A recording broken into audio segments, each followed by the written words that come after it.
Can I get about 2 minutes? Hey, can we get 2 minutes? Sorry. Sorry, guys.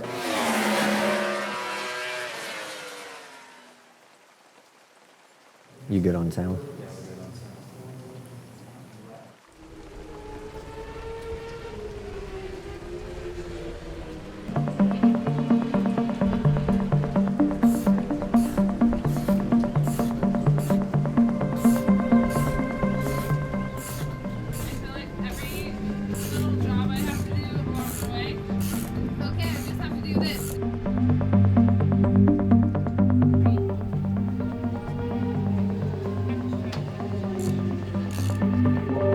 You know, the primary purpose and reason for coming here to Barber, of course, with the test all along, we were planning on coming because of the guys that I'm coaching, like Jake Gagne on the Attack Yamaha team.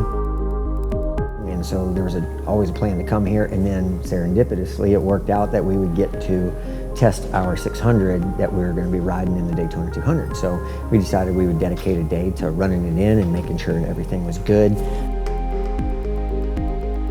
Then when we got here and found out that unfortunately Matt Skoltz had fallen down, here we go with another, Blue Crew and Yamaha team, personal friends over at Westby Racing, and they asked me, they really needed some data on their superbike and some of the upgrades and updates that they've made for 2020. And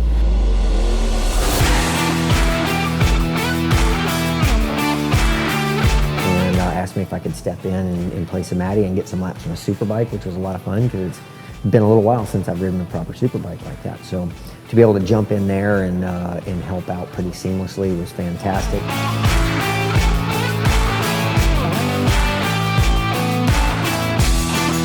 Well, getting to ride the superbike first definitely helped my brain get up to speed. There's definitely the possibility that had I just jumped on the 600 and started riding in the morning on just a perfect conditions day, the getting up to speed thing, we would have kind of gone through a different process to get to feeling like, okay, everything's real good. I may not have made a lot of changes, but there would have been a getting up to speed part of it.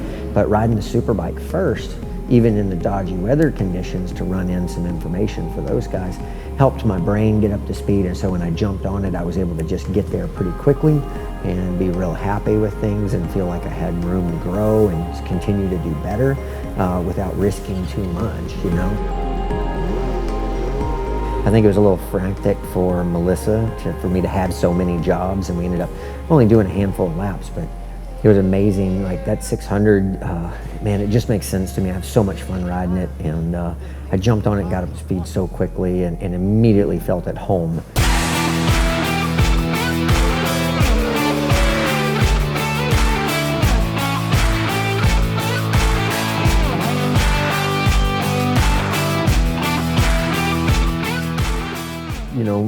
Melissa uses these opportunities of me riding her motorcycle as a chance to learn, quite honestly, She really wants to utilize that opportunity for us to make headway and for her to learn on her side a lot. So it's really difficult when she gave me such a good motorcycle. I'm so happy riding it that, I didn't know what to tell her. I don't know what to change at this point, I felt like I got to a pretty good pace, and when we judged it off of the other 600s, we were on up to speed quite well. So it is difficult, but I'm confident, I'm happy, and she's done a fantastic job of prepping the motorcycle and the information that we had from racing it last year, and we feel like we have done a proper job and it's ready to go. So where she wanted to go through some of the hardships of trying to change some suspension and stuff, man, I was just pretty happy with the machine. So, I'm sure it can all change when we get there and you get out there with the other motorcycles and the gap isn't what you want it to be. So you try to